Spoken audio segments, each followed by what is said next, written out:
Good evening. Evening. How are you doing? I'm alright, Peter. Yourself? Yes, I'm very well. Very, very well. Ladies and gentlemen, thank you for so much of you joining us already tonight, straight away.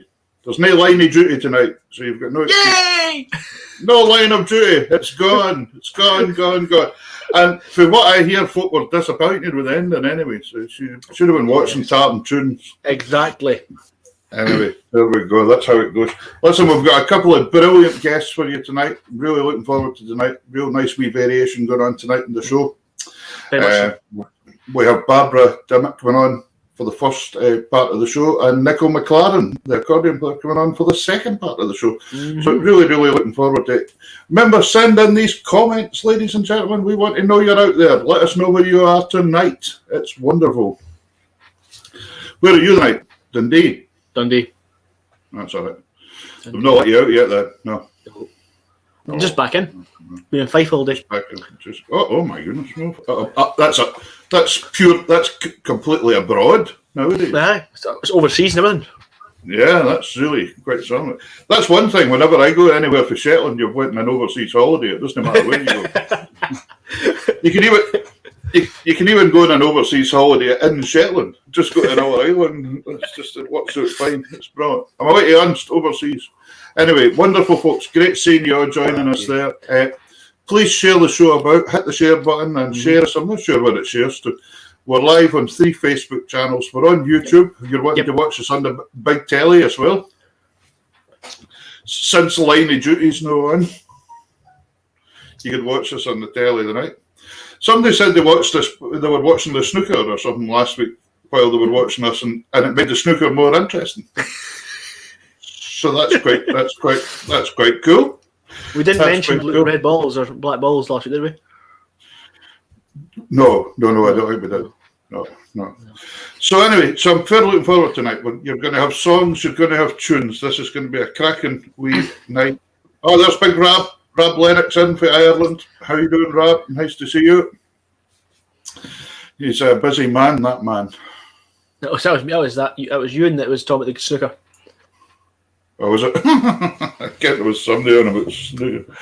Anyway, right, I think, who's leading off tonight? Are you taking us in gently with a whistle tune tonight? Aye, I'm going to take you in with a tune written by Thomas Walsh, I believe he's an Irishman, called In a Sheer, which tied us nicely into our first guest, because on Barbara's first album, she put words to the melody. So, okay. Yeah, we'll go with that first. Well, if you do that, and then I'll play a wee box tune, and then we'll get Barbara on after that. Aye. Folks, it's absolutely wonderful seeing the numbers going up here tonight all the time, folks. Keep it coming. Let's share this about and get a really good show going here. This is brilliant. And remember, put in whatever comments you want. We're supposed to be having a sociable show here. It's kind of like a club, and a folk club, accordion club, whatever you want to call it. We want folk to enjoy themselves. We don't want you to be sitting there silent like a moose. That's it. Here we go. Here's Mr. Davy Hunter.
Well done, great.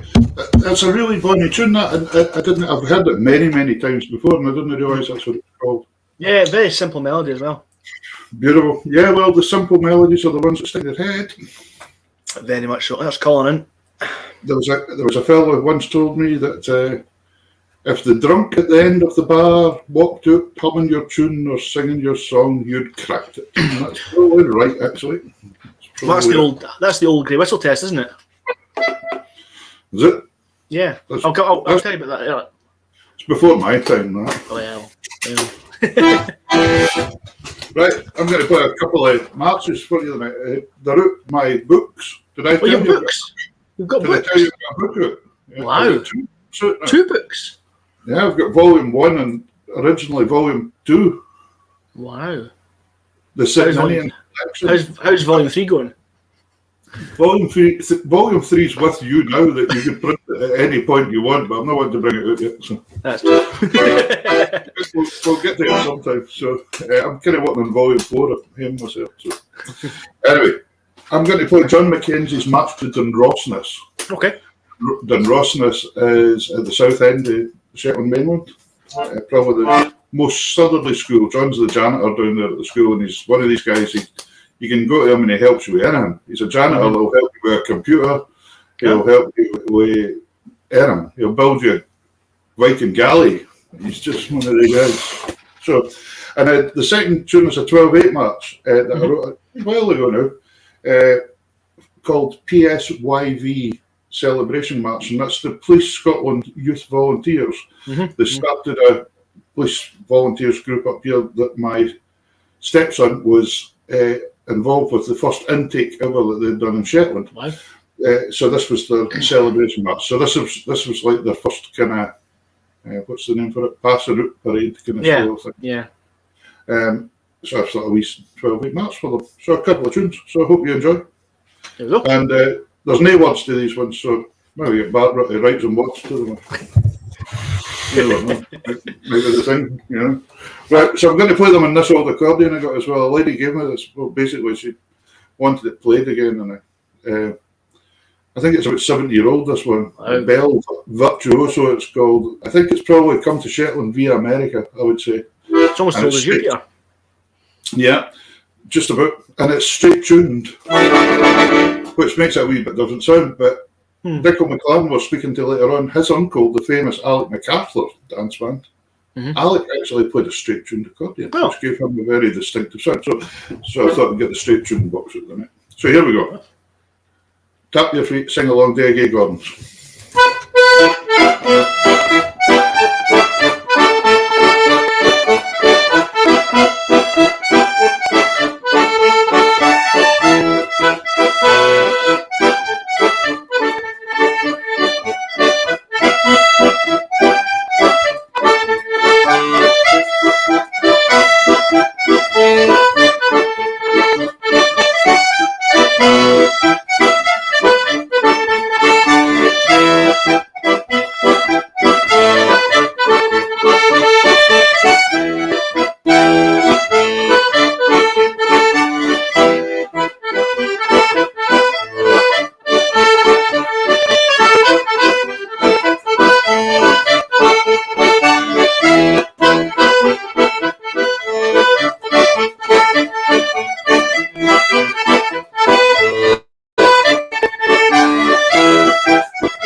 There we go.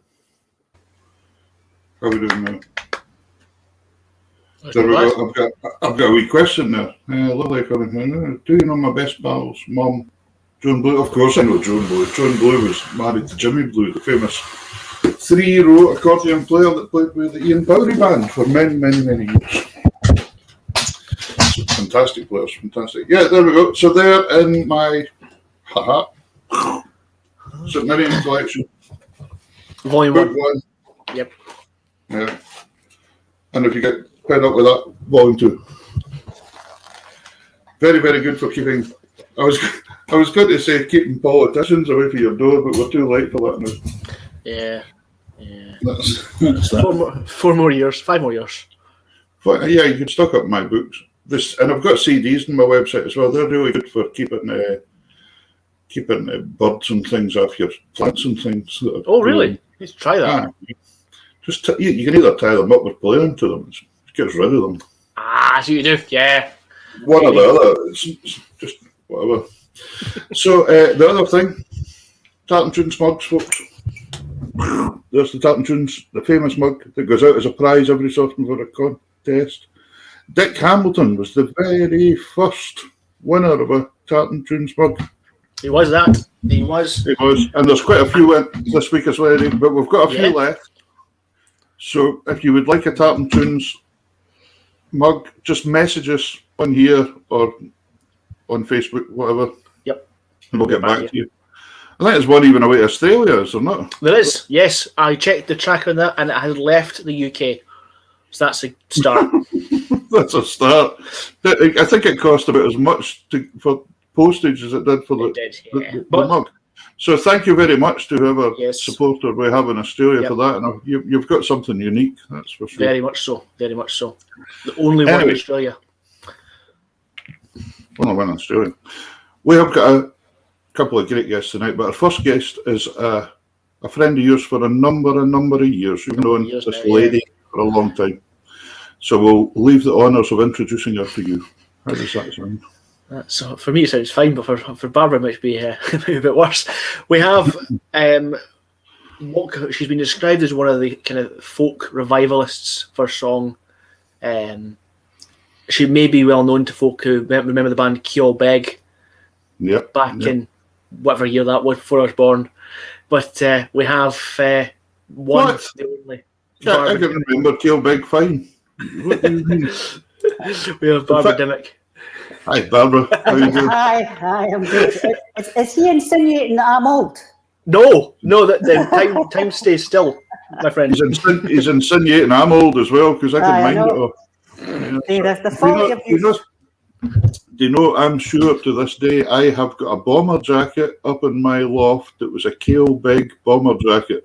They brought some out for the band later on at one point in time, and I was over in Denmark with them. It was over, Gary West was there by that time, and Davey and Pete Boone and all the lads, and they had just brought these bomber jackets out, and I somehow managed to get a hoodie one. I'm sure it's up in my loft still. The height of fashion, eh? I never knew they had such a thing. So I think it was just a few they made, but I don't think I'd get into it. No, I don't think it'd even go around one of my legs. Never mind. I've got a wardrobe full of stuff like that as well. That's how it goes.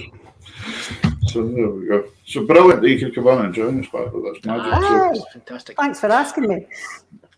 So for all the viewers out there, I was going to say, just tell us where you came from originally. That would be brilliant. I was born in St Andrews in Fife.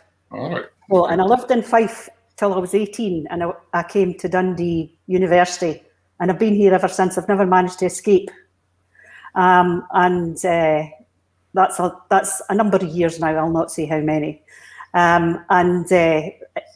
I didn't do much singing when I was in Fife, just at school and things. But my granny was a great singer and taught me lots of songs.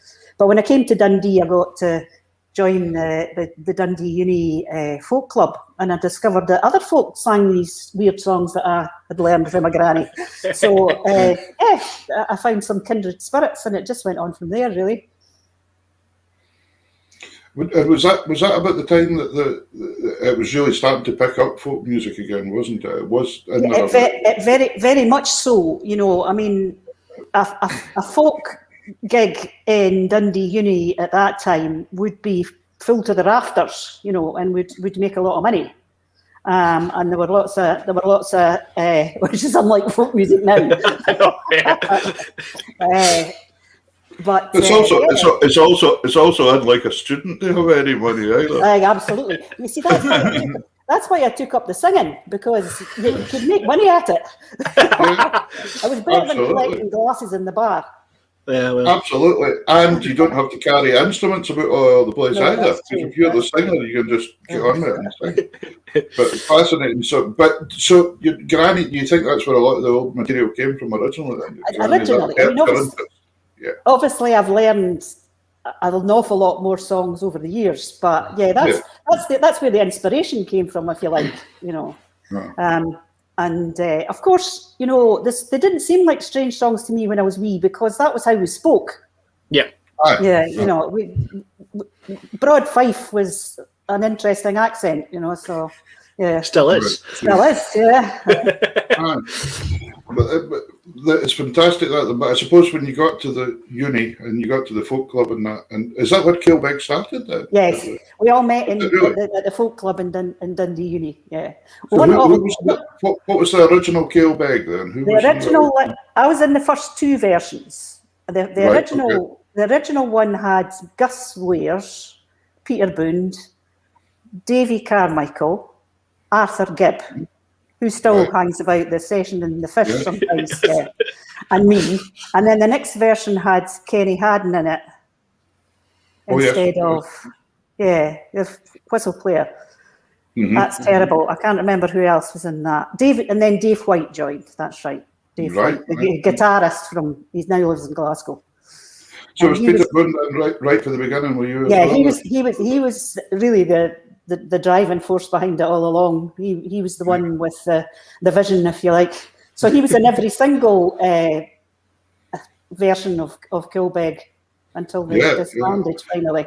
Yeah. And it was great coming through, wasn't it? Because there was a lot of original material came for you as well. You were writing. That's right. You weren't just doing covers all the time, which I think makes it interesting. And that seemed to be a kind of theme of the band, because when I would write through even to Davy Steele's days, and Davy was writing and all that as well, and there's a lot of stuff coming out of Kilbeg's bag over the years. Yeah, I think, when even like Dave White was in the first 3 versions, I think, of Kilbeg, and the second and third, I can't remember. Anyway, he was a librarian in Dundee at the time, and there's a collection of music books in the Central Library in Dundee called the Whiting Collection. And it wasn't on display at that time, but as a librarian, he had access to it. So he used to look at all these sort of 18th century manuscripts and stuff and get stuff from that. Wow, yeah. It's amazing to think how that disappeared, that it ended up just in a museum for so many years and then it gets looked out again, kind of style thing. Yeah, I think, it needs somebody to take an interest in it, so... Yeah, and then all of a sudden it takes off again. Yeah, and I think digitising it helps, because people can access it online, and that makes it a lot easier. Yeah, it's good. It's good for getting stuff. Up here in Shetland, there's quite a big instrumental tradition, but there's not so much singing. There's not so much vocal songs. No. There is some, but not a lot, compared to other parts of the country. Yeah. So it's just the way it went. So, but have we got a song, Davey? Are we going to have a song here? We have. Barbara was kind enough to get together with our companyist, let's call him, Chris Mara, and record three tracks for us tonight. And we're going to have the first one, which is called Johnny Todd. Do you want to tell us a bit about Johnny Todd? Yeah, Johnny Todd is an English song originally, I think, which was usually sung to the tune of Z-Cars. Now, you'll say you don't know what Z-Cars is because you're far too young to know that. It's all right, Barbara. I know. But I hasten to add, this one is not, the Scottish version is not sung to the tune of Z-Cars. And unlike the English one, the Scottish one actually has a happy ending, which is really unusual for a Scottish song. Very much so. That's right. We don't have many happy endings, do we? No, we don't. We like the dreich. We do. Yeah. And Barbara likes to sing the dreich as well, don't you, Barbara? Now and again, not all the time. Great stuff. So this is Johnny Todd. Johnny Todd. Hi everybody, this is Chris Mara. I'm Barbara Dimmock, and together we're going to sing you a few wee Scottish songs. And the first one we're going to do is a song called Johnny Todd.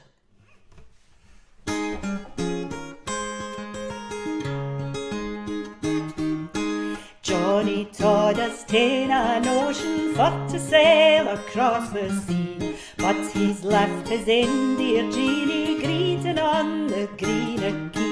Greet nae mair, my India Jeanie, tack your bairn upon your knee. I'll return and we'll be married doon upon the green quay. I will buy ye sheets and blankets, I'll buy ye a wedding ring, and I'll buy a basket cradle for to rock your bairnie in. Greet nae mair, my dear Jeanie, tack your bairn upon your knee. I'll return and we'll be married doon upon the green quay.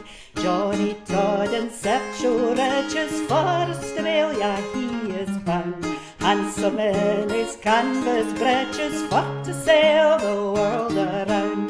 Greet nae mair, my dear Jeanie, tack your bairn upon your knee. I'll return and we'll be married doon upon upon the green quay. Mony's a winter nicht, she's waited for a ship out on the bay. Friends may tell her she's forsaken, but she still can hear him say, "Greet nae mair, my dear Jeanie, tak your bairn upon your knee. I'll return and we'll be married down upon the green quay." Then one morning, bright and early in the springtime o' the year, she spied a sail out on the ocean, bringing hame her Johnny dear. "Greet nae mair, my dear Jeanie, tak your bairn upon your knee. I'll return and we'll be married down upon the green quay." Jory Toad has ta'en an ocean for to sail across the sea, but he's left his ain dear Jeanie greeting on the green quay. "Greet nae mair, my dear Jeanie, tak your bairn upon your knee. I'll return and we'll be married down upon the green quay. I'll return and we'll be married down upon the green quay."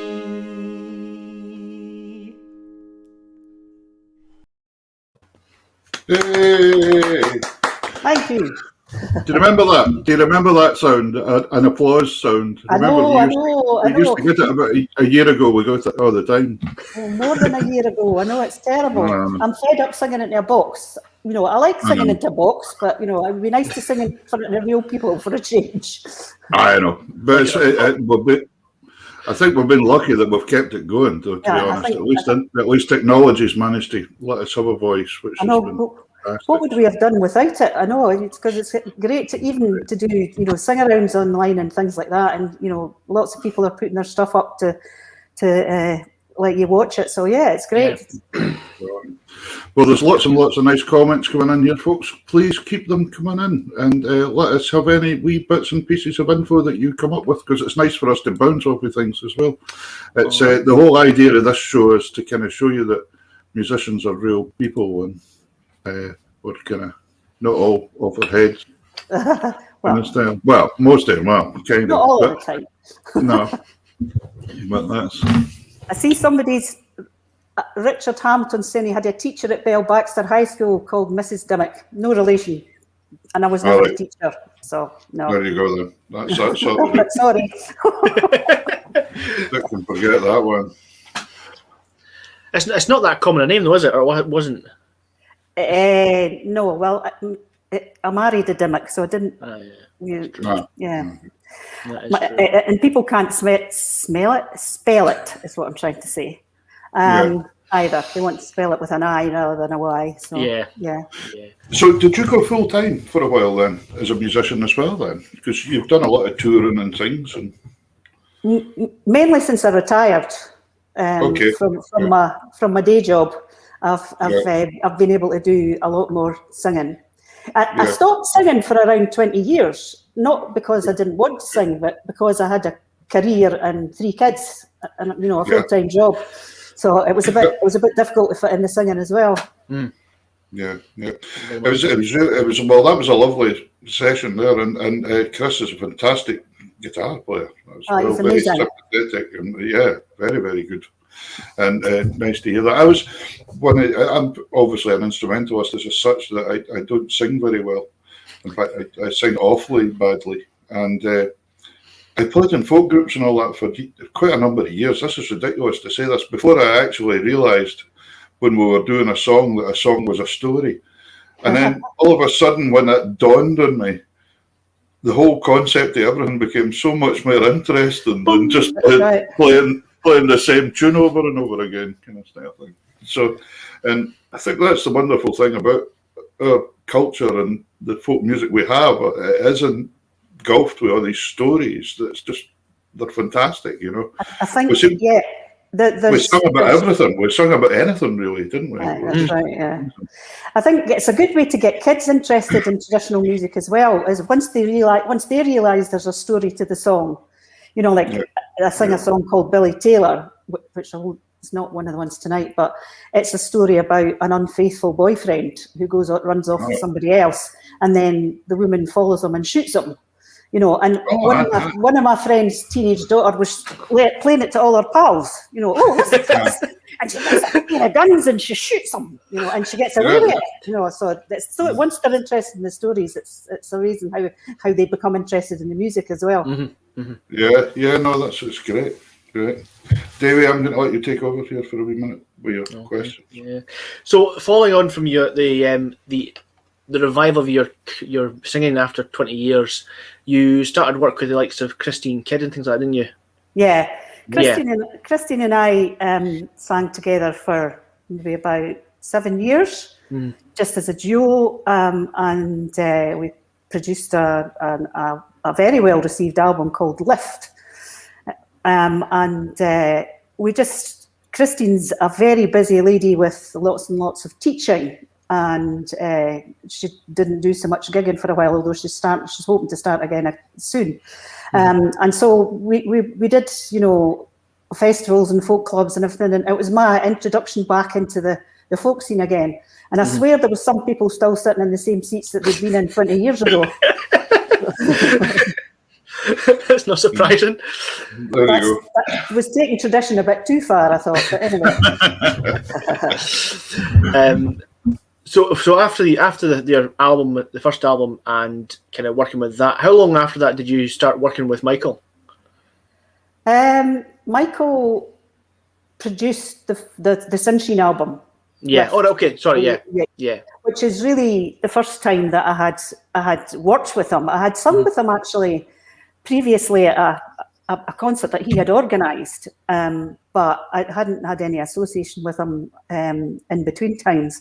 And then he produced my album as well, and he introduced me to Chris and said it was actually his idea that Chris and I should get together, which didn't happen until after Michael had passed away, but still he had the right idea. I think. Very much so. Yeah.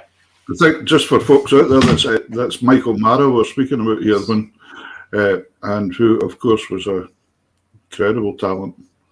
And that was his brother playing the guitar, who's exceptionally talented as well. So these albums, can we still get our hands on these albums? Yes, you can get them through my website, which is barbaradimmock.com. Or I think you can still get them on other platforms like Amazon and Apple and all that sort of thing as well. Okay, there we go. Well, there's Barbara's website up there just now, folks. Don't worry about pens and papers, as I always say. This is recorded, so you can just go back and watch it, and we'll be popping that up a few times through the wee interview we're having with Barbara just now. We got another song under our belt here. We do. The next song is another one with you and Chris. It's called Donald Don. Donald Don is a song which mentions Dundee, which is what drew my interest in it. But I didn't really like the original tune, so I found another tune to set it to, which is an Irish tune called Snoring Biddy, which I loved the name of, but I didn't want to sing in an Irish accent, so I put the two together. Yeah. But you know, that happens sometimes, doesn't it? You hear words to a song and you think they're beautiful, but the tune's awful. And vice versa sometimes. So there's nothing to stop us. Just do a bit of TikTok and hijack it.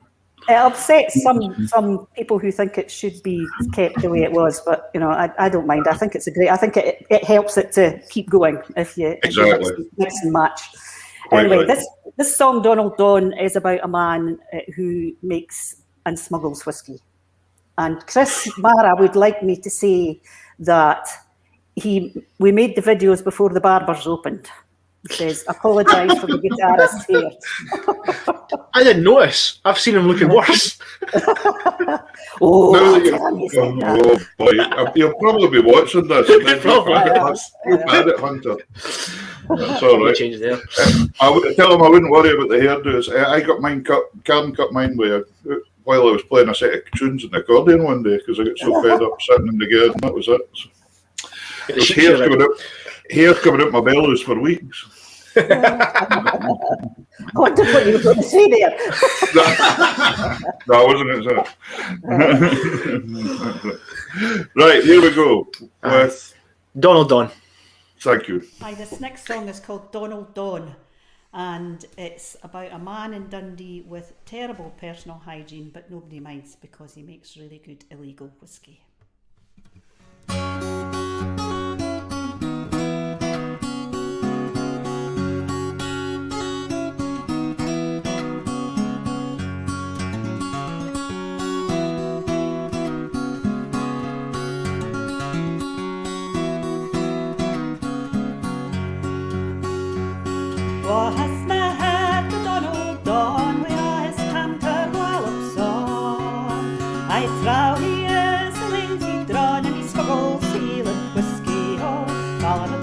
Fa-la-da-da-la-dee-oh, it filed the mail biscale. Fa-la-da-da-la-dee-oh, he smuggled sealant whiskey-oh.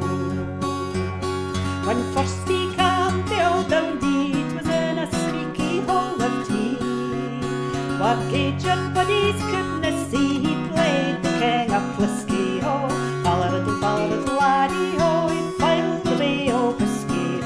Fa-la-da-da-la-dee-oh, he smuggled sealant whiskey-oh. When he was young and in his prime, he loved a bonny lassie fine. She jilted him and I said, sign his dismal dour and dusky-oh. Fa-la-da-da-la-dee-oh, he filed the mail biscale. Fa-la-da-da-la-dee-oh, he smuggled sealant whiskey-oh.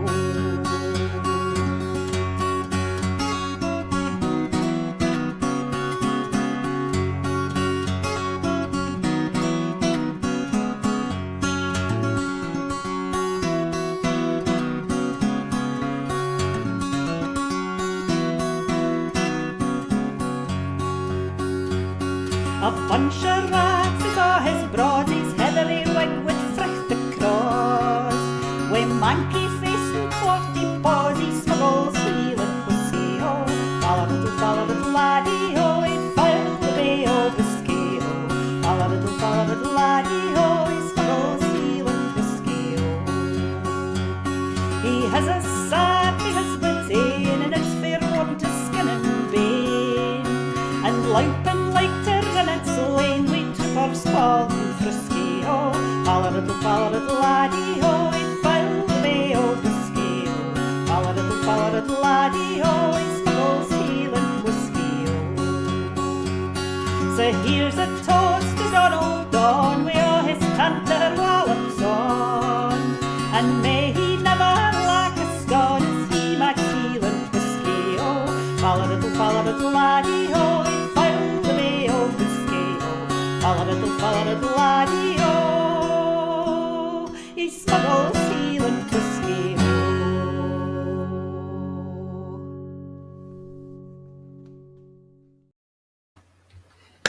Super. Thank you. Listen, there's lots and lots of nice comments coming in here, folks. So remember to share this about. The numbers are going up and up tonight. It's fantastic. Yeah. So remember to keep sharing. If there's somebody out there that you would think would enjoy it, that's maybe not come across the show before, this is what we do. This is what we do. Very much so. And following on from your first album, which was Hilbert's Hotel, you did Leaf and Thorn. It's easy for you to say. Which was obviously after Michael produced your first one, and then I think Chris produced this one with you, the second album. Yes, he produced it, and he wrote two of the tunes, and he played on all but one track, which was unaccompanied. Well, yeah. Do you find that the ability to mash melodies and lyrics that are not connected is what kind of separates you from those that are kind of just playing the same stuff over and again, or using the old songs that are not necessarily great melodies and things like that? I think it makes it slightly different. I mean, I do obviously not all my songs are mixed and matched. You know, I do sing a lot of songs as they were intended to be sung, and I think that it's maybe the mixture. You know, some people, they like what they know. Sometimes people, you know, the familiar versions of things. But I love finding a tune, and you know, a tune. What usually happens is a tune sticks in my head. Yeah. And then I find words that fit it. But yeah, and then during lockdown, it's amazing what you can come up with. Yeah, I know. Yeah, we've had to. Did you have who singers that really influenced you then? Who did you have that really influenced you? Even from your young days going forward? Well, my granny was a big influence, I have to say. Mm-hmm. But my granddad also sang. He sang mostly Irish songs, although he wasn't Irish. And I had an interest in Irish music, so I remember, and I was always attracted to bands that had a female singer. So the Right, first okay. one, the Bothy band had a female singer, so it was great tunes and songs, you know. Yeah, no laugh. And then the Clutha, Gordina McCulloch was just amazing.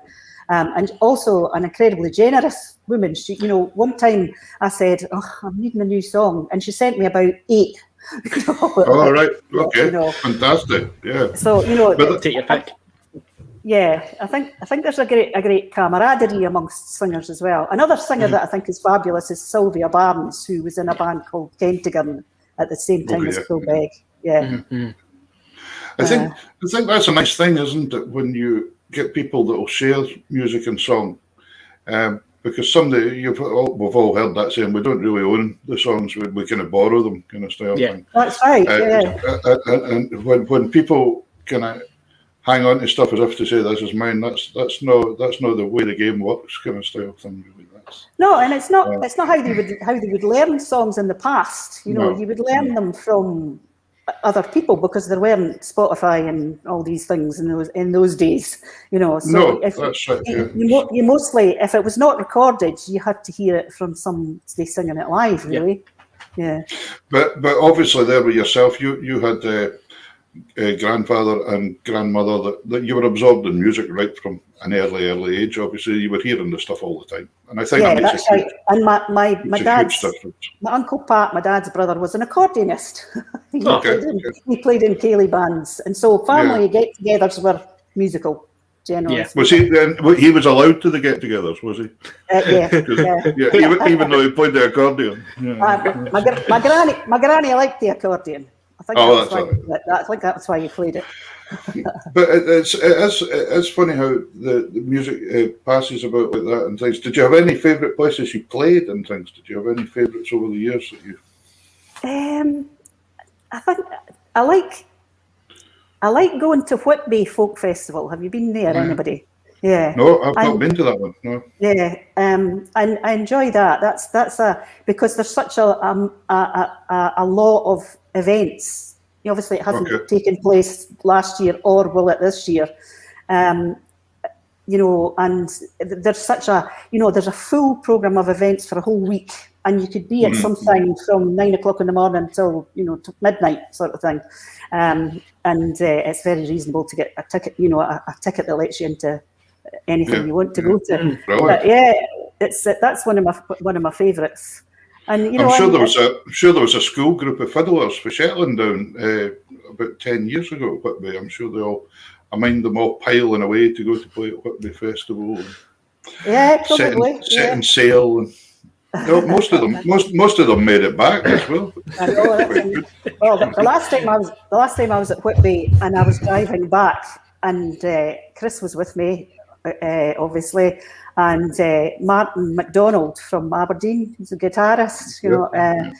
He'd been at the festival as well, and he said, "Can you give me a lift to Dundee, and I'll get the train from Dundee to Aberdeen?" And I said, "Yeah." I fell asleep at the wheel between Perth and Dundee, but only very briefly, and hit the rumble strip thing.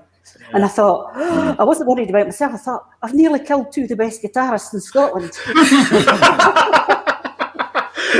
In one hit. Yeah. And they thought you were just turning off at the horn for a bacon sandwich. Yeah. I was like, have we got another wee song here? We've got a song. What one are we having this time? This is one that's...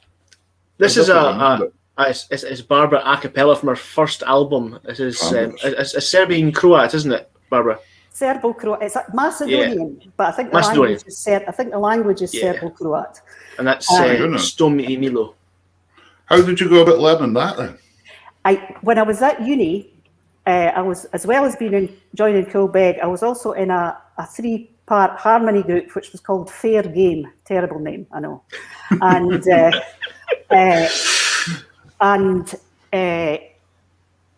one of the members of that, there was 2 other students at Dundee Uni, and one of them was from London, and we went down to London, and there was a Macedonian dance troupe at one of the events that we were singing at, and they taught us it.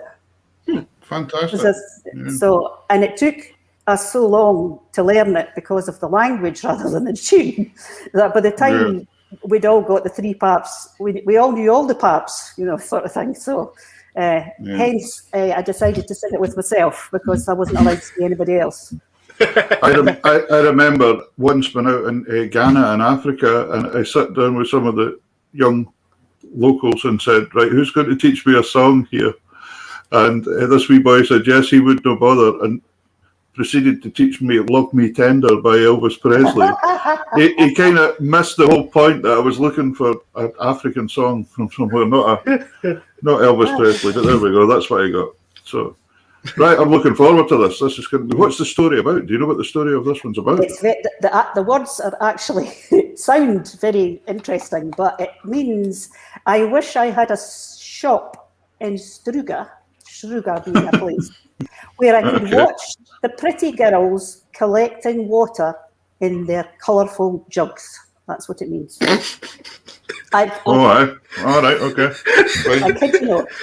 Sounds like my kind of song. Let's go for it. Što mi je milo, milo I drago, vo Struga grad mamo, dukjanda imam. Što mi je milo, milo I drago, vo Struga grad mamo, dukjanda imam. Lele varaj Mome kalino, vo Struga grad mamo, dukjanda imam. Lele varaj mome kalino, vo Struga grad mamo, dukjanda imam. Što mi je milo, milo I drago, vo Struga grad mamo, dukjanda imam. Što mi je milo, milo I drago, vo Struga grad mamo, dukjanda imam. Lele varaj mome kalino, vo Struga grad mamo, dukjanda imam. Lele varaj mome kalino, vo Struga grad mamo, dukjanda imam. Oh, that's fantastic. I love that sound. I love vocal harmony. I think it's just fantastic. I remember I played with a fellow Andy Ramage for a number of years in harness when I was young. And Andy was in Bitter Withy with Titch and Freer, and that was just vocal harmonies. And I remember, I think I've still got his record. So I think I've still got that record somewhere. And it was amazing. Just so influenced by harmony. It was just so nice to hear. Fantastic. Really good. So, I noticed you got Scots Singer of the Year award as well. No, I was nominated. Didn't get it. You were nominated. All right. Didn't get it. No. Didn't get it. We don't bring that up. No, nice to be nominated though. Hey, it's all right. I was nominated for Instrumentalist of the Year last year and I didn't get it either. That's all right. So we'll just form our own little gang, the nearly folk. But it's often nice to get nominated in amongst that group. So absolutely, yeah. Because there's a lot of singing going on. There's a lot of singers out there, and there's a lot of young singers just now coming through as well. There are, which is really encouraging. Because for a while there weren't very many singers. It was mostly instrumentalists in the younger age group, but there seems to be a lot more singers now, which is great to see and hear. Yeah, absolutely. Absolutely. I'm still trying to think of that last song and trying to imagine how you. I can't get the jugs thing out of my head now, David. Sorry. You can look it up if you don't believe you. It's what it means. Oh, I believe you. I believe you. Yeah, we believe you. Yeah. No, there we go. So moving swiftly on. So you've got 3 boys of your own. Yes. You've got 3 grandkids. Yes. The youngest 7 weeks. Is that you going to start learning the lullabies again? Is it the old Scots lullabies? Yeah, going to London tomorrow to see Finlay, who's the 7-week-old, and I've never met him, and I would have been going by train if it hadn't been cancelled. Oh, yeah, there was something wrong with the trains or something, I noticed that. Yeah, the East Coast line, the LNER, is, I don't know what's wrong with them. But so are you driving down tomorrow then? No, I'm flying. Flying? Yeah. I was going to say that you was... Booked a ticket from Dundee Airport to London City. No. There was somebody there, I noticed somebody in Canada saying it's Mother's Day today in Canada, so then you go saying it's a treat hearing you singing on Mother's Day, so that's brilliant. So, well, Mother's Day everywhere apart from the UK, isn't it, today? Yes, it is in Denmark as well, because I've got my son lives in Denmark, yeah. All right. Where does he live in Denmark? Copenhagen. Yeah. Well, beautiful place. Beautiful places, so really nice out there. I used to do a lot of playing in Denmark and things as well. It's nice to like it. So what's plans then? We're coming out of lockdown, hopefully. Got anything coming up soon or thinking about it? I've got another 3-part harmony group on the go, which is called Chorus, not Chorus with a U, but Chorus with an A. And that's Aileen Carr and Janice Clark. And, so we had just got started when lockdown came. So we were meant to be going to Whitby Festival this year, but it's cancelled again. So, but watch this space. We're hoping to meet up soon and get all the 3-part harmonies going again. Well, when you get some stuff for that would be brilliant, and you can keep in touch with Davey and myself, and we'll put some on Tartan Tunes and all that as well. And that would be let folk here go along. How many CDs have you got out for sale just now? You got quite a few on the. I've got 3. I've got my first one. 3, yeah. The first one is me and Christine Kidd. I've only got a few of them left. So they're rare. Yeah, that's it. Get on there, folks. Get on there. The first one I made on my own, Hilbert's Hotel, and the second one I made with Chris, Leaf and Form. Well, folks, there you go. There's 3 albums, and I'm sure Barbara would be absolutely delighted to sell you one, get it sent out to you if you would like an album. And I'm sure there's some 3-part harmony singing on some of these albums too. Yes. Yeah, because everybody's coming in with all these comments saying, 3 parts, fantastic. You just need a phone to do that. It's not complicated. It's for us. Can't sing. I can't sing either. It's complicated for me. Yeah, it's not. But it's great. It's good. Super. One final song. Fabulous. One final song, and it's one of my favourites that you do. It's one of my favourites of Michael Mara's as well. It is Neil Gows' Apprentice. Sorry, I'm going to take this necklace off because it's driving me mad. That's all right. I love it.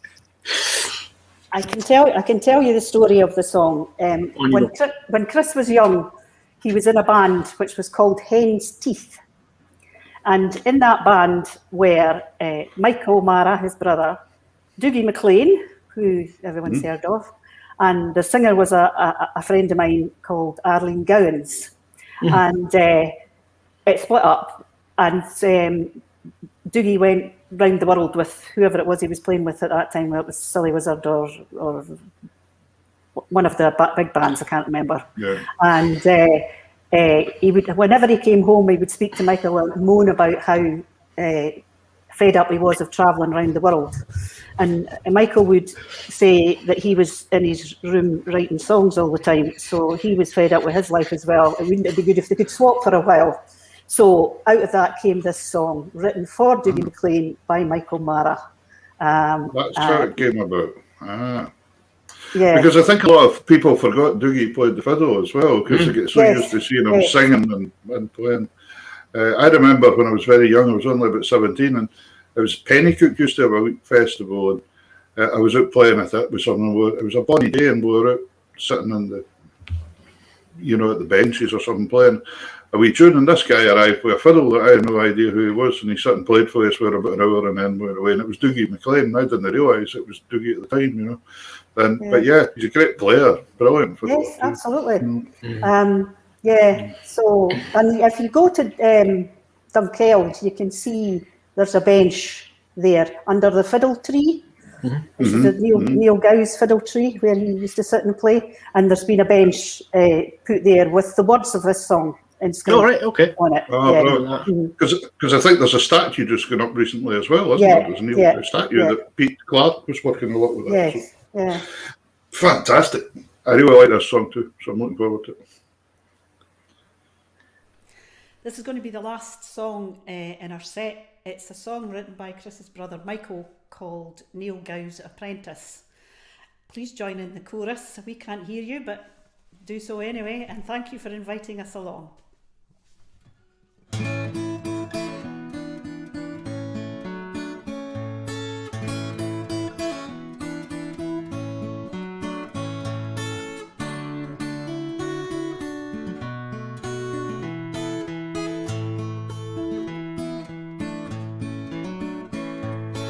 Oh, no more will I rove, no more, it's over. Oh, no more will I rove, no more, it's done. I'll sit beneath the fiddle tree with the ghost of Neil Gow next to me. Listen, Neil, the apprentice has begun. An old man sits at his ingle nook and he wonders, his brother in a foreign land he must remain. About the life he'd choose, each would wear the other one's shoes. This motherland is a source of constant pain. Oh, no more will I rove, no more, it's over. Oh, no more will I rove, no more, it's done. I'll sit beneath the fiddle tree with the ghost of Neil Gow next to me. Listen, Neil, the apprentice has begun. Rumbling brag, I hear your music calling. In the outback still I hear your song. Living off a foreign field with far more fish than the brand could yield. This trip will be my last and it won't be long. Oh, no more will I rove, no more, it's over.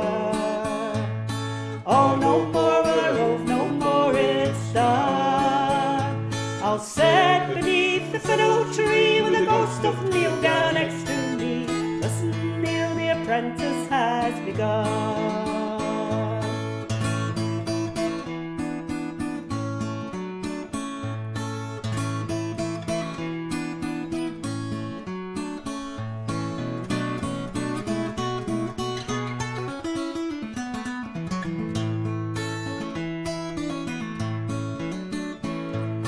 An old man sits at his ingle nook and he wonders, his brother in a foreign land he must remain.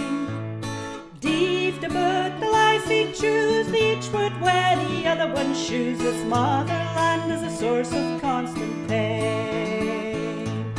Oh, no more will I rove, no more, it's over. Oh, no more will I rove, no more, it's done. I'll sit beneath the fiddle tree with the ghost of Neil Gow next to me. Listen, Neil, the apprentice has begun. Oh, no more will I rove, no more, it's over. Oh, no more will I rove, no more, it's done. I'll sit beneath the fiddle tree with the ghost of Neil Gow next to me. Listen, Neil, the apprentice has begun. Listen, Neil, the apprentice has begun.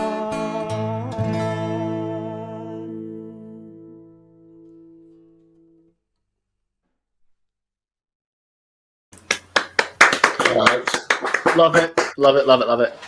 Absolutely brilliant. Yeah, and it's just such a nice wee melody and a nice story, and it's great. That was some riff from Chris, though. Oh, yeah, absolutely. He went for it there, Went for it. Brilliant. So there you go, folks. If you would like to jump onto Barbara's website, that's been shown a few times there, you can go on and look at the albums, and it'd be lovely to get a hold of some of them. Really, really nice. And it's been fantastic there tonight. I fair enjoyed it, and that hours went incredibly quickly. It's been fair good. It's the thing I really like about this show. It's just the mixture of stuff we're trying to bring on it, and it's all Scottish, and it all comes from the same place, really, at the end of the day, and it's all presented slightly differently. And I've never been one of these people with genres in music that think that's that and that's that. You know, it all mixes up in a big mixing pot, and it's great. You know, it's fantastic. It's fine. But anyway, Barbara, thank you so much for coming on and giving us your Thank you time. for having me. It was really good. I enjoyed it. Keep me refocused for a while. Fantastic. And I hope you do get back to having a wee song live somewhere before long again as well. Fingers crossed. Yeah, we're all getting the jobs and things, and that'll be good. Yeah. That'll be. I'm sure we'll get there. Anyway, thank you so much for coming on tonight. Thank you. It's been brilliant. Bye-bye. Bye, Mr. Tom. Bye, everybody. Bye-bye. Bye-bye. Davey, that was magic. That was really, really good. I fair enjoyed that. Really lightsome night. It's as I say, it's the fact that there's songs like most of the songs there I had never heard before. Story Milo is on her first album, and then Neil Gows Apprentice, she sings in the Fish in the session on a Thursday night when she's there, and it's brilliant. It's really good. It's fantastic. Yeah. Very, very good. Very, very good. Right, so folks, just a couple of quick things before we bring our next guest on. Remember, the mugs, the Tartan Tunes mugs. If you want a mug, drop us a wee message and we'll sort out how much it is to get it to you. If you're in Alaska, it's going to cost more than our broth, I'm afraid. That's the way it goes. Soup? No, broth. No, that kind of broth. Oh. The seagulls have a lighthouse off of broth, don't they? They use it as a toilet. Yeah, you're right. Yeah. That's the very one. Yep, that's the one. Yeah. Aye, that's another favourite in the Fish. Use it as a shelter. Right. Anyway, another wee thing we want to mention is that we mentioned last week Robert Matheson, a future guest coming on the show. He's working on a really good show for us. Actually, we're getting heads together for that. That's going to be really good. Exclusive. It's an exclusive, and then all the other piping shows after that can get it. But Robert's business has opened up again, the Kilt Centre in Hamilton. And they've actually got a really cracking deal going on. They're kind of back with a bang sale kind of style thing, and they're selling off a lot of the ex-hire stuff and selling new stuff and all sorts of things. So we're going to play Robert's wee album. Advert. Is advert. Here's Robert's new advert.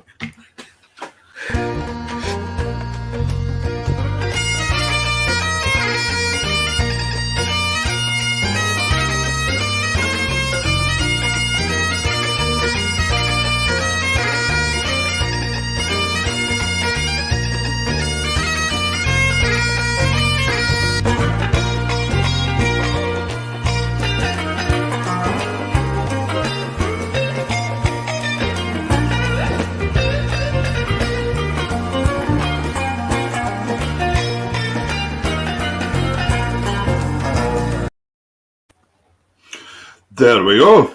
I'm just writing that down. Robert's new advert will be a jig. It has to be a tune. Advert. Robert's new advert. Okay. Right. I'll leave that to you. David writes about 20 tunes a week. Right. What was I going to say? But look at the prices there. 85 quid for a kilt. I mean, there's no point in hiring one. You'd be as well buying one. You've got it for years, you know. Can we just go back just one more second? If I just want to click here, and Michael is also one of the fishermen, and that is the same song. My brother is a banker in Montrose. It's from the same song as the Seagulls of a Lighthouse. Over both. Yes. My brother's a banker in Montrose. It's a shame he's such a degenerate. Oh dear. This is good. Anyway, folks, days. We have another guest waiting backstage, very yes. patiently for you here. And before David tells any more jokes, we're going to bring him on. So, an old friend, known him for many, many, many years, Nicole Mclaren. Hello, Nicole, are you there? Hello, boys. Yes, I am. Yes. How are you doing? Are you all right? How are you getting on? We're not too bad. Yeah, we're surviving this, no getting out to play, but it's good. You're looking well. You've changed since we saw you half an hour ago. I spilled my tea down my shirt, so I had to change it. That was the rugby shirt as well. I know. Yeah, it's gone. Never mind. And earlier on, you were telling us there about the you were meant to be going away to see the rugby, weren't you? The British Lions tour. Yeah, we're all booked up to go down to South Africa for the Lions tour, but unfortunately, we're not going to get. So that'll be I was actually supposed to be going to South Africa back in November to do a Scottish country dance and to do some musicians workshops, playing for Scottish country dancing. But that got cancelled and postponed till this November. So I'm just hoping it goes ahead this November now. Well, there was a gentleman put a comment on there just not that long ago, a chap called Tony Rees. Tony's a pipe major of a band in South Africa out there. So you might get to meet Tony when you're out there. In fact, we've got Tony coming on as a guest some night as well to South Africa. I know, but Tell folk. Well, there's hundreds of guests coming on. It's supposed to be a surprise. But it's magic you've been able to join us. You like the rest of us, life has changed an awful lot in the last year. Oh, aye. I mean, Friday, Saturday nights, I never knew what the house was or what was on the telly, and quite happy still not knowing what was on the telly. No, yes, you're better than out playing, absolutely. It's funny because you're like me, and since we were about 14, 15-year-old, we were out playing somewhere, we were doing something, we've been doing something. So it's been a very, very odd year. It's been a funny year because it seems to have gone by quite quickly, but when you think back on time, it seems a long while ago. It's a strange feeling. I suppose it's just been like having been in limbo for, what seems like forever sometimes, and then you think, gosh, was that really a year and a month ago since the last gig, But I think we're going to do, you've sent us 2 or 3 videos, and I think we're going to have a wee tune first tonight, and then we'll get into having a blather and some laughs and stories and see where we've all been and things like that. I feel a bit that I've shortchanged you because Barbara there had done new stuff for you, and I just raked out stuff that I happened to find on the internet and put it out. I wouldn't worry. Davey still tells the same old jokes as well, so it's all right. Don't worry about this. But anyway, what we're having first here, we're having a wee set of reels. Reels. We're starting with reels. Where? That's what you said. Can you mind what these reels are? It was a set we played. It was the last set we did at the Lewis and Harris Accordion Fiddle Club a few years ago. Dr. Robertson, Hey Johnny Cope, The Four Winds, the tune that Ian McPhail wrote for Gordon Jimison's house. The hard rock reel by Michael Phillip, and the last one's a cracking tune by Ian Muir, the Naskin Glen. I think some brilliant. Yeah, well, there's people who ask for that tune all the time. We get asked to play it all the time. It's just such a fine tune, isn't it? It's got a great hook. And Ian wrote that tune when he was very young. I think he was only about 16 years old. It was one of his early tunes, and it's just always stuck, There's an absolute nuisance of a bar in it that takes a lot of work at. Well, I'm glad you're playing it and not me. Or me. Here we go. Here's a wee set of reels with Nicole Mclaren and the band from Lewis and Harris Accordion Fiddle.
Hey, good stuff. Very great stuff in it. It's a great wee club to play at, that one as well, up there. I'll tell you the story how we got that one, Peter. It was quite funny because it was about a year before that we did Highland Showtime up in Eden Court in Inverness, and I was chatting away, and I can't remember. I happened to comment. We played, I think, a Gaelic waltz followed by a Highland Scottish, and I said, "Oh, I actually played this in the last Take the Floor we did." I says, and it was really because just about the only accordion and fiddle club we've never played it is the Lewis and Harris Club, and I thought, if I play a set of Gaelic waltzes and a Highland Scottish, maybe we'll get to play there. I says, unfortunately, it couldn't have been very good because we've never been asked. And afterwards, we were in the foyer, and this woman came up. She says, introduced herself. She says, I'm Jeanette McKeever. She says, I'm the secretary of the Lewis and Harris Club. So we ended up going up there the following year. It's a great night, a magnificent place. And I think it's experience to do these things when you go away. It makes it interesting when you're away in a ferry and you get all the mints and all that kind of stuff. It's great. We went over, we did the club it was actually quite a big weekend, I remember. We did the club on the Thursday night and then managed to tour about. I'd never been across to Lewis or Harris, and we toured about Lewis, went down to Harris, out to Avansui, and we had a dance on the Friday night in Tarbert, and it was a cracking night, absolutely tremendous night. Yeah.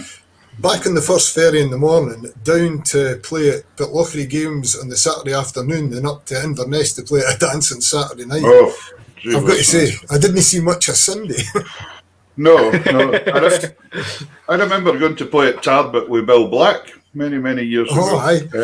And Ian Robertson was there in that in the fiddle, and Derek Henry. That was the first time I'd ever met Derek at the piano, and Stevie Beattie was in the drums.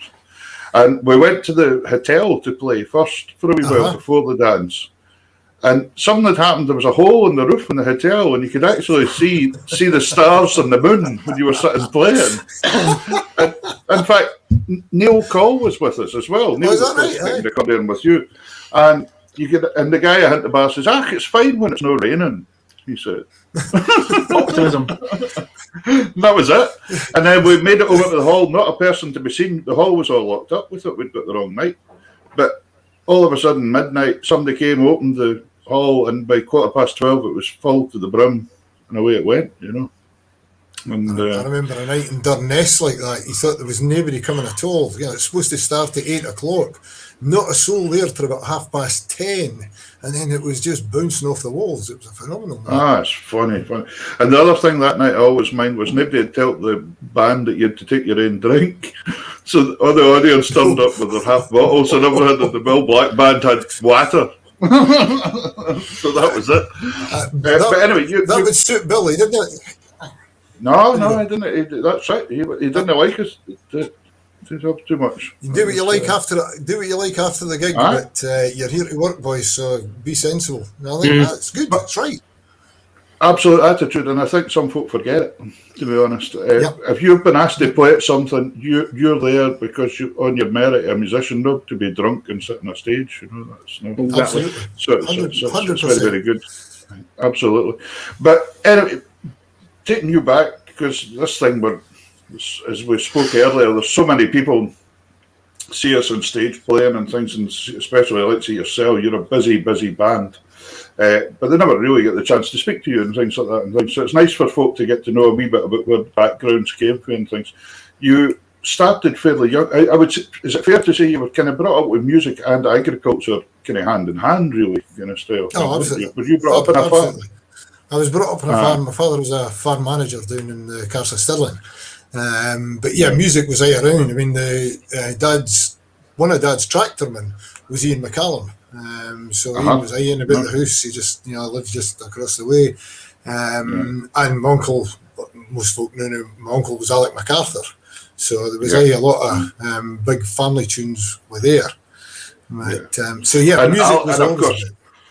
Alec was just this huge influence on so many people. So to actually be a family member must have been wonderful because, that was my local club was bigger club when I was growing up as a wee boy, and the Clydesdale there, and how you probably wouldn't get away with what that club nowadays. They had them all packed into that one wee room. Health and safety would have had a field day. Peter, I was there at the very first club night, and they didn't know what to expect.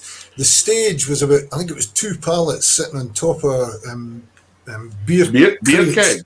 Beer crates it was, and you were sitting there, Alex PA, old-fashioned PA set up, and I mean, you could hardly stand there, you know. I know, unbelievable. It was so popular. He done an awful lot for bringing players through, and I noticed in your bio that it was the same for yourself, that you got a tune with him with a bunch of no-hopers, I think it said in your bio. That's exactly what he said in the night. Yeah.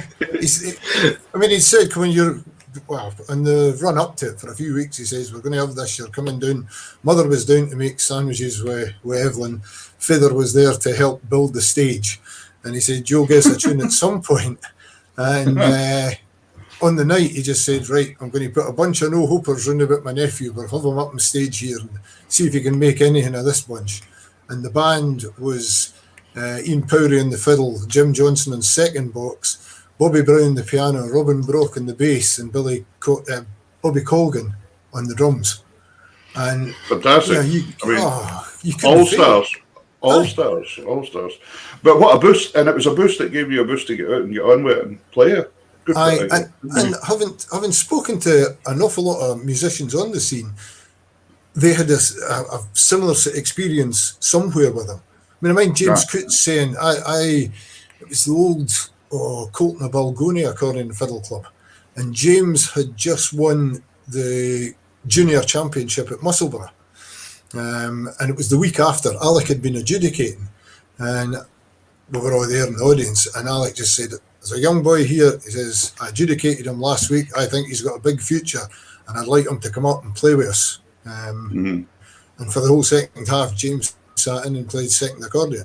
And he said the boost that gave him, more particularly when Alec, in these when he was chatting through, as he took the pan out of just about everybody that was there, he looked round and he said, of course, we've got a couple of records here for sale, and James Coots has obviously bought them because he knows every harmony that's coming up.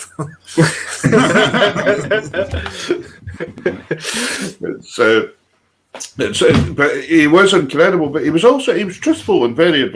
I mind doing my first broadcast, and when I was kind of going about kind of cocky and sure of myself and thinking it was bee's knees, and Alex said, I enjoyed the broadcast, son, but he says, the next time when you go in, remember to listen to the other boys as well. And he was absolutely right though. When I listened back to it, I wasn't really playing as well as I could have been. And from then on, I started listening to the back line there and everything, and lying back on them and things. So he was absolutely right. So he was a great guy. He's a great guy. But I loved the way he was a bit like our character up here in Shetland, Jimmy Burgess, isn't he? He could say things to an audience and get away with it that I just couldn't get away with. It's amazing. Just the way he presented it, you know. Absolutely. Some of the things he said were hilarious. Also with that, I mean, well, you think Jennifer Cruikshank's mother, Morag Forrest. Morag was Morag than vegan everywhere she went. Yeah, everywhere she went, you got her. Yeah, no, I mean nicknames for her. He's absolutely brilliant. But again, with his job when he was working for Vandenberg, he travelled the whole of Scotland and beyond, selling margarine. As he said, what was it? I bring the margarine. It's the stork that brings the bairns. But he knew people all across the country, and he always just stopped in wherever the band were going. He would stop in at somewhere for a cup of tea on the way there because he knew somewhere. Even to the point, that just reminds me of something. I wasn't even thinking of that there. Jim Johnson's tune "Drum Loist." It was Jim wrote it when the band were on their way to either to or from a Mull festival. Sitting in the van, and they called into us on the way back at Dunmore for a cup of tea, and of course I tuned it, and Jim got my box on. He said, I want to just check this, and played away, and that was when Drum Loist was written. It's funny how it's a wonderful thing I love about tune names when you can drive about Scotland and you see all these titles coming up, and you go, aye, that's a 2-4, or that's this, or that's that, and it's brilliant. You drive along D-side, and every town or village is a tune of Scott Skinner's. Yeah. And then you followed the steps in agriculture as well, though, and you went to uni to study at Edinburgh. I did my degree at Edinburgh, aye. Okay, because I've been known as, sometimes there's people go on and play a lot of culture music, and I provide the agricultural side after it, that's usually what happens. But that you made that your career. So were you playing when you were at uni, or not so much when you were at uni? And then I kind of stopped, probably third or fourth year at high school, just getting through exams and things, stopped altogether. Yeah. And then in third year at university, I fell in with a lad who played the guitar, and Stuart Purdy and I became great pals, and we moved into a flat in final year together and discovered that the local pub, if you went and played on a Friday night, then you got free beer. So he and I sort of, it was a great idea. He and I just went and had a bit of tunes there. So that sparked me back into playing. Back into playing again. So then when I graduated and moved up to Blairgowrie, the band, as it started then, because the lassie that was a secretary in the office for SAI at that time was Lorna Webster, now Lorna Mayer. She played the accordion. And our receptionist, Helen Bell, her son, she says, my son plays the drums. And we got together with Davy Bell, who plays with us to this day. He's been with you the whole time, hasn't he? He's been right since the very start. Yep. Yeah. So how many years have you had the band going now? Well, that was 1983, so it'll be 38 years this year. Brilliant, fantastic, the Glen Craig band. And I mean, you've had fairly regular lineups for a vast majority. You've done pretty well.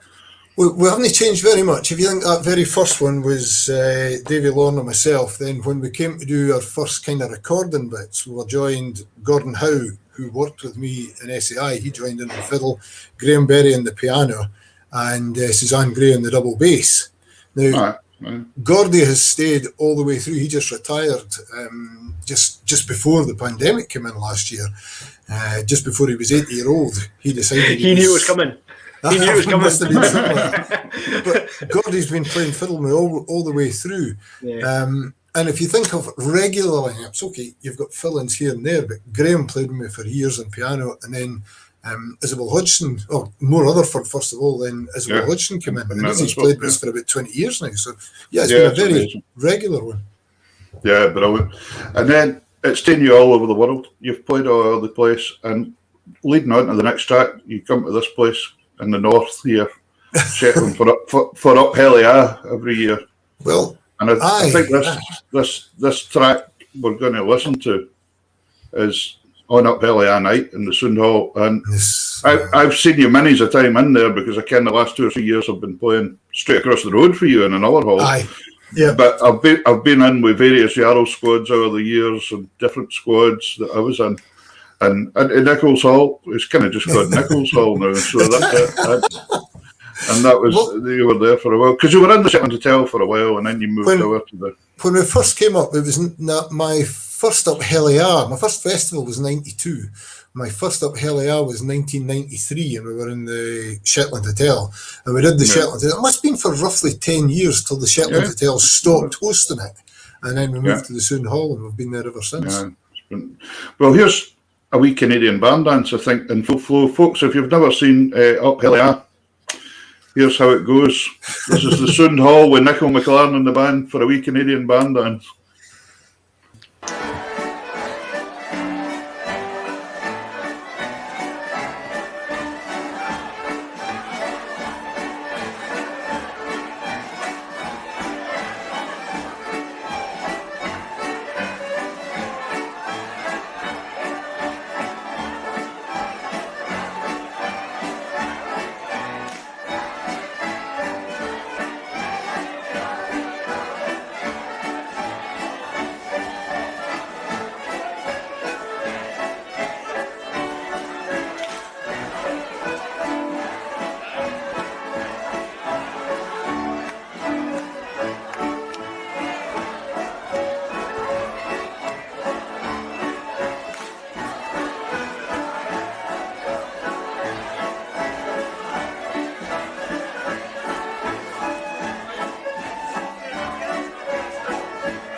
Good thing.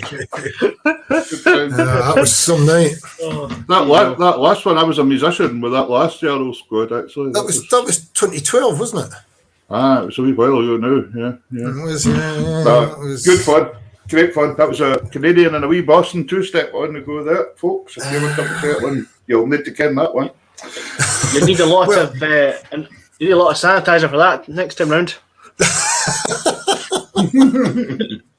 I keep saying with this, if people sanitize in between their hands, in between every dance, even if they have to wear a mask, then they can dance. But it'll be a bigger advantage to the audience if I've got to sit on the stage and wear a mask. A full mask. I'll tell you, by 8 o'clock in the morning, there's a few of them would need sanitising in that squad. You can't describe that. No. I always say to somebody, I can try and tell you what Aphelia is like, but over the years, I've got a lot of pals and customers to come up to Aphelia and just say to them, look, enjoy the night, experience the night, but your challenge is when you go home, describe it, because you can never do it justice. Yeah. There's Irene asking what year the Shetland Hotel asked. I think it was either 2002 or 2003. Was it really? Yeah, it's a while ago now. Gee, it was. Yeah, no, it's brilliant. It's a great fun.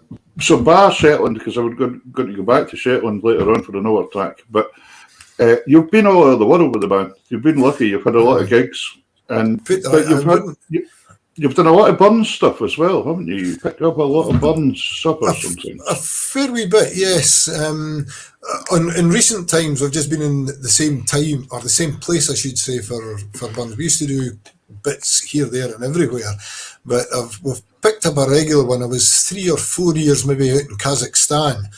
It was Ian Peterson, the late Ian Peterson, that got me that one. His son Andy was working in Almaty in Kazakhstan, wanted to have a Scots night for Burns night, and said, was there anybody that he could get a band, but somebody that could also would do the Immortal Memory and Haggis and that sort of thing. And Ian suggested that I could do the works with that. So we did 3 or 4 years out there. And then Andy moved on. And there was also a couple, Andrew and Fiona Coxall, who were out there kind of helping him. And Fiona had done the reply on behalf of the Lassies the first night we were there. And they moved to Tbilisi in Georgia. I suppose initially that was in southern Russia, although it's independent now. But they wanted to do something similar. So through Facebook, Fiona contacted me and said, look, we're thinking of having this. Would you come out and do it? And we've now done the Tbilisi one for the past, I think it's 11 years now that we've done that one. And it's places, Almaty, Tbilisi, it's not somewhere that's on the sort of holiday circuit, but they're absolutely fascinating, something completely different. But it's tremendous. But yeah, it's my first Burns suppers were in Leavenwick. First Burns suppers I was speaking at, if you like, were in Leavenwick. Because we did quite a few there for Irene and John, and it was just down the road for me. But Peter, we've been so lucky. I would never have believed when I started playing the box that we'd have managed to get gigs, as far-flung Australia, New Zealand. We had a wonderful one about 5 years ago out in Canada, in Vancouver. A tremendous week there out there. But across Europe as well. And St Andrew's night for the past 25 years, we've been out in Bahrain. And again, that's actually, apart from seeing the different culture, it's incredible how you've seen the island of Bahrain, or the kingdom of Bahrain, and the city of Manama, how it's changed in 25 years. Yeah, that is fascinating, isn't it, when you go back somewhere? And if you're seeing it every year, it's quite interesting. But also these friends you make, and it's great social-wise. So hopefully we are going to get back to some sort of norm that we can get a boot of it again before too long. I hope so. Because you kind of, when you see like a full dance hall like that in that last track there, it does make you think, oh, gee whiz, we used to do this all the time, this is And the buzz that you get, well, we all know that, the buzz that you get for a crowd like that, you just, to say to someone that doesn't know what hell they are, you say you go on stage at 9 o'clock and come off at 8 in the morning, they go, how the hell do you do that? But when atmosphere like you're on, it just keeps you going.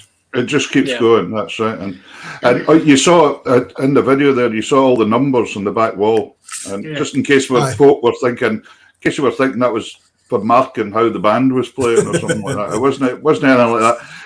It's all the squads, and when a squad's been in and done their number gets taken away. So you've got about 50. You have about 50 squads coming in a night, and you have to get rid of all the numbers. So it's it's a lot of stuff going on. It gives you a track of who's been there, but it also gives you a wee bit of hope when you get in the right numbers. When you get to about 6 o'clock in the morning and you're looking at that list, and it always gets to 8 o'clock in the morning, you're waiting on one. You're waiting on one squad coming that's got lost or forgot and went for breakfast first or something. But Nicole, you also ended up first, before I say that, you've got quite a lot of albums, CDs out now, haven't you? How many have you got out now? Well, commercial recordings, I think it's last count is 13 that we've recorded. Although I started in the days before CDs, the first couple were just cassettes. But, and there's another one.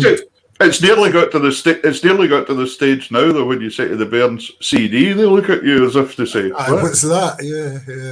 Well, there's another one. There's another one in the offing that we were supposed to have recorded a year ago just now, but obviously it's been sitting there in abeyance. But it's just the best place for folk. Can folk buy them for your website? Is that possible? They can. I think the only ones that we've got on the website now are the ones that we did for Ian Green Tracks. Ian was great. He asked us, it was in conversation at would you believe, a Scottish Parliament meeting, after a Scottish Parliament meeting one night, and we're chatting away about things and different styles of music. And I was just talking about, we play as a Scottish dance band, but we'll play different for Scottish country dancing, as for old time dancing, as for a ceilidh. And he says, and we really got into a big chat about that, and ended up, we agreed, we would record 4 CDs for him with the different sort of styles. And I'm saying, you could play the same tunes, but a different style to suit the dancers. Slightly different. And different tempos, etc. Yeah, it's quite interesting, but you've seen it, like a lot of us have seen it wherever you go in the world. Even sometimes the tempos have to change. Sometimes they change within the country. Well, I was going to say, within Scotland it changes. I mean, well, even Shetland. Before I came to the festival in Shetland for the first time, everybody says in Shetland they play stuff off a fast, but that's not true. I mean, no, I don't think it is true. I agree. You've got a different swing, a different style, and maybe reels are certainly reels are faster than you would play for a Scottish country dance. Yeah, they just knocked up a wee bit. But for the likes of Gay Gordons in Shetland, we'd play a Gay Gordons an awful lot slower than we would play it at a village hall dance in Edinburgh. The Sentinel Bell. Yeah, it's quite interesting, isn't it? So. But you learn very quickly, whatever area you go to, what tempo you like. Well, that's right. And I think the successful bands are the bands that get asked back that have done that and done their wee bits of homework and paid attention to things. Yep. Watch your audience. That was a Jimmy Shand thing. Going back as far as Jimmy Shand. Watch your dancers. It was Jim Johnson that said that. He says when he played with Shand, the best advice he got was... Jimmy Shand said, always look round, find the best dancer in the hall and watch their feet. If they're comfortable, you're at the right speed for the You're all right. Yeah, that's right. Because, I ken Scottish dance music's went and it goes in different directions and things, but there's a lot of this fast and furious stuff going on with hundreds of notes in it, and it doesn't always work for a dance. Doesn't work. And I'm not taking any away for the guys that can play that stuff, because I can't play it. It's technically absolutely amazing what they can do, but it maybe necessarily doesn't just suit the genre of Scottish dance music. Well, that's right. And it's, again, that was something that Alec always said. You've got to have the message and convey the message. Yeah. But very difficult to define what the message is. But if you feel the music, you know what the message is.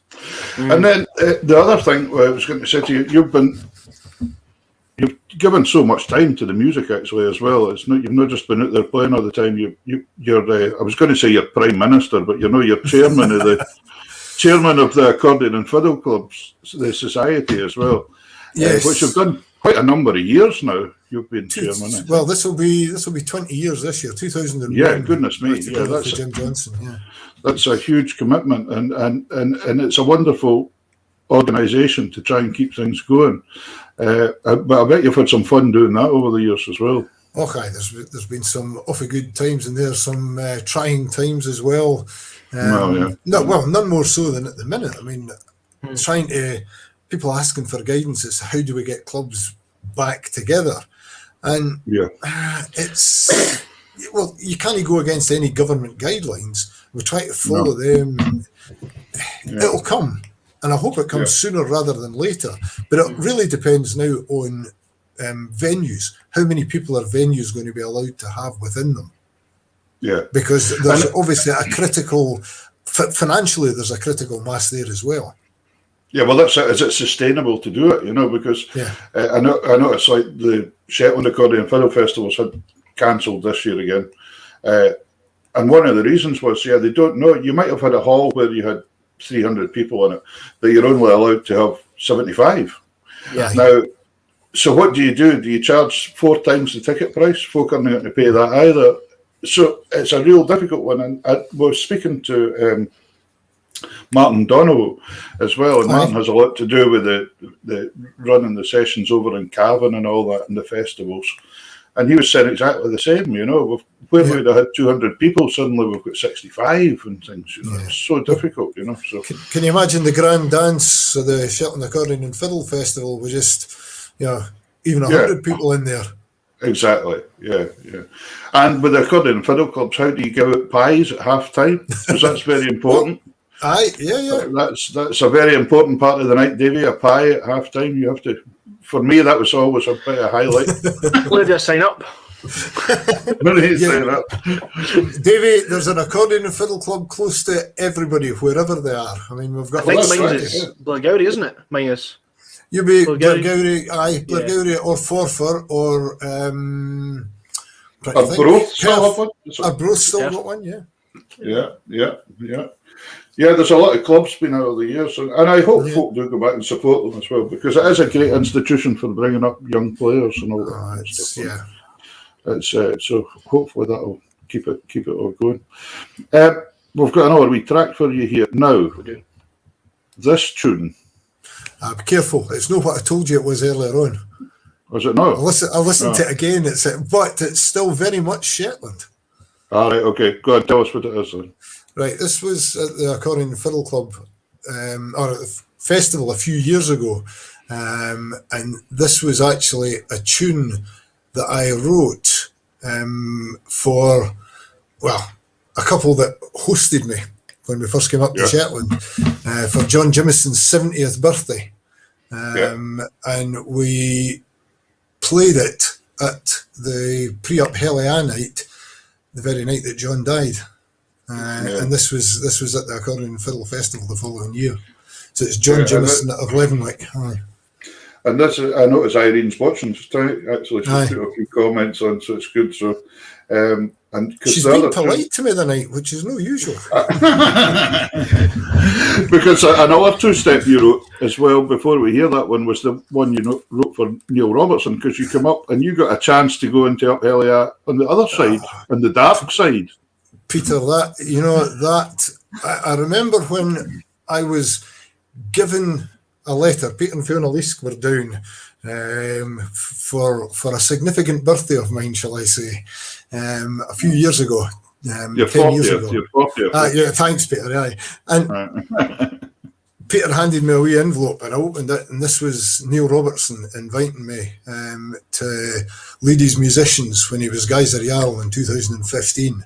And I have got to say, the lump in my throat then, but just to experience it, as you say, from the other side was absolutely incredible. It was a great thought. And then it was pointed out that, listen, if you're doing this, you've got to write the tune for the Jarl that's going to represent him for the whole year. And God, the pressure on that was something severe. Yeah, it makes growing a beard not too bad, doesn't it? Well, that was the other thing. I'd never had a beard before. And I remember at the Trad Awards in the December before it was up in Inverness, and I turned for the big beard at this. And anybody that had a connection with Shetland automatically said, "Oh, you in the Yarl squad this year?" Yeah. Everybody else was saying, "Have you lost your razor, you scruffy looking?" I remember, it's funny how you become accustomed to things. I remember sitting in the lounge one night, and it was about May time or something like that, and Phil Cunningham was up. Phil and Ali had been up playing, and Phil came out for a pint with us, and he had a pal up for South, and we were all just sitting having this drink, and he'd brought his pal with him. And the guys at Yarrow walked in a couple of Vikings because they'd been opening the new TSB bank or something like that. And they walked in, and nobody batted an eyelid, It's just like, and Phil's sitting there looking, and his pals, like the eyes are like, "Oh my God," And he said, anything? Nobody said a thing. Nobody cared. It's just like another night out in Lerwick, It was just like that was it. But it's like the morning after up Helly Eye, pack the gear up and you're heading home, and it's the only place in the world where it's perfectly normal to see a dragon walking down this side of the street. Yeah. A can of lager walking down that side of the street. That's it. Yeah. Well, of all the amazing. years, my best, obviously it was cancelled this year and last year, but the last time we were on, the best sight I ever saw of the morning after one was I dropped somebody off and I was driving up the street, and there was a squad out as Scooby-Doo that year. and here was Scooby-Doo kind of looking a bit worse for wear, waddling down the street, taking his dog for a walk.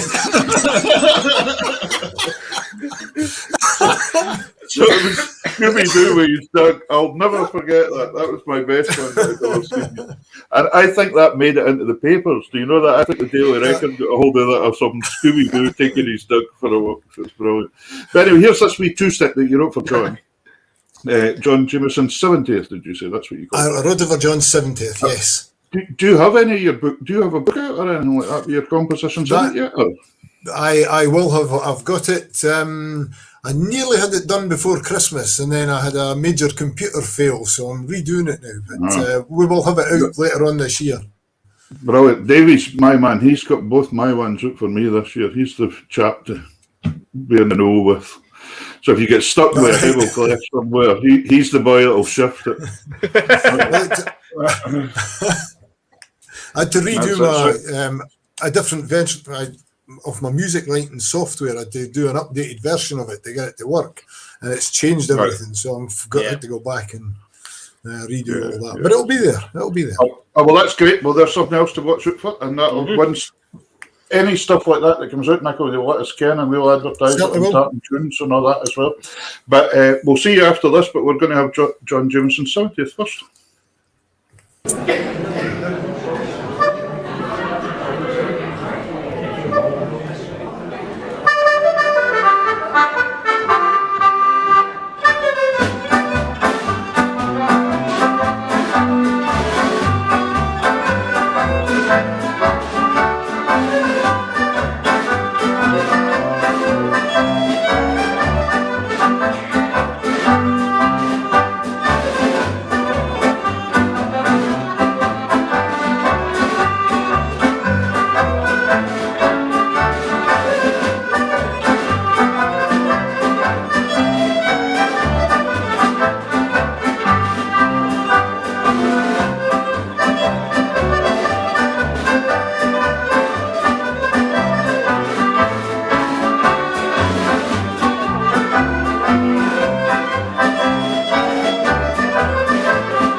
Well done, Nicole.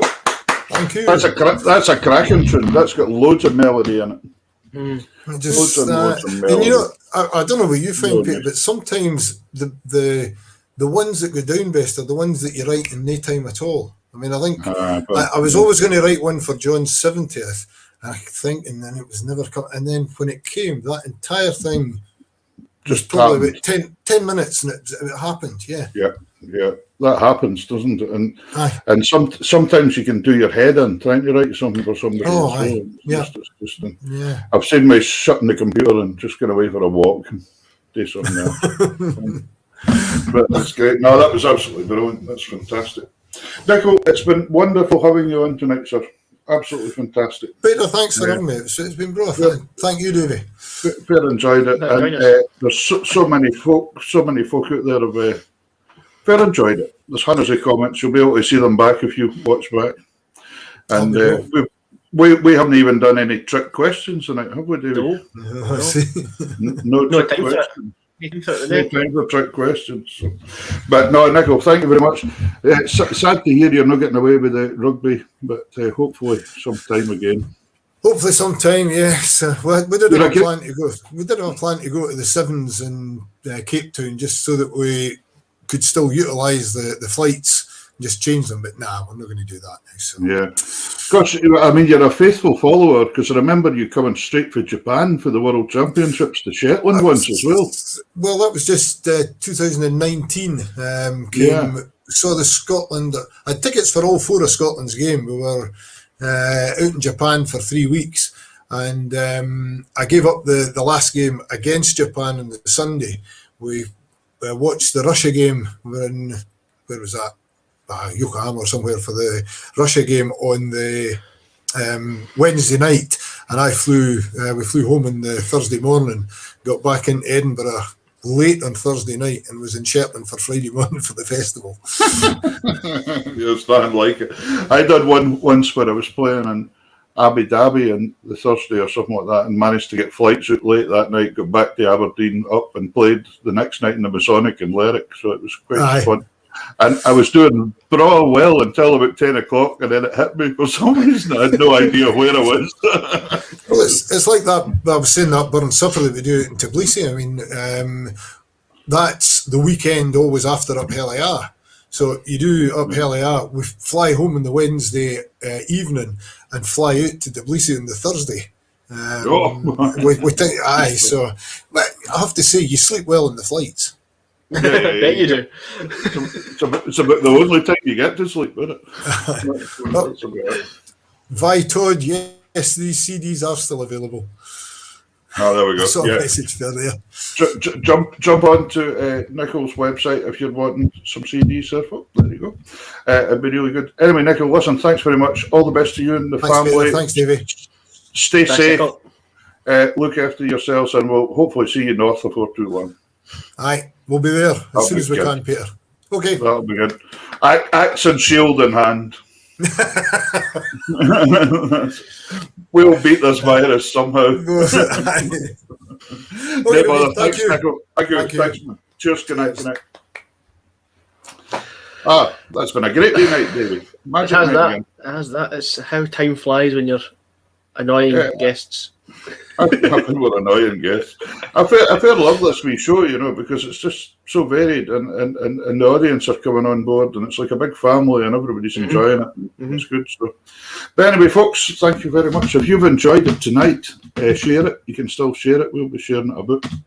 And folk can watch it whenever they want to watch it. But at least there was no line of duty tonight, so that was fine. Exactly, yeah. And if you are wanting a mug, get in contact with us and we'll get back to you with shipping. They're £10 plus shipping, so it's not bad. And then they'll get. We're the mugs with the mugs. Well, speak for yourself. But yeah, no. If you want one, let us know, and we'll get in touch, and we'll ship it off to you wherever you are in the world. There it was. Sheila Bain was saying she really enjoyed it tonight, and Billy, her husband. I know for a fact his favourite tune is the Asking Glen that Nicole played tonight. So there we go. So we've done well all round. And Murdo McRae said I saw him saying earlier on that he remembered being at the gig that night was the Lewis and Harris one and the dance. So it's nice when you see things like that back. So really awful good. So thank you very much, ladies and gentlemen. Glad you enjoyed the show. If you've enjoyed it half as much as we have, that's just been fantastic. Brilliant, yeah. It's really good. And hopefully you can join us. We're on 8:30 on Wednesday night to reveal next week's guests. We've got all going well. Guests. There's Christabel. Hello, Christabel. And hello, Robert there. Everybody's here. There's loads of folk here. There's Isabel, my heart's friend, Isabel. Yeah, coming up to sort you Dundee United boys before one. Aye. If it's like the other day, then there's no point. No bye. Right, anyway, there we go. Right, well, thank you very much for tonight. Join us at 8:30 on Wednesday.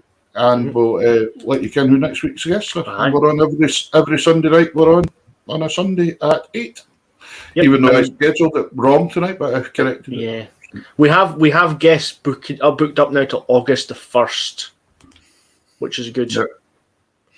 A big thank you to Karen backstage, and also a big thank you for Shona McFadden earlier on saying that she couldn't get her fingers round and asking Glenn either. It made me feel so good. Brilliant. Anyway, thanks from Team Tartan Tunes. Have a good week, and we'll see you midweek. Good night, all the best. Folks.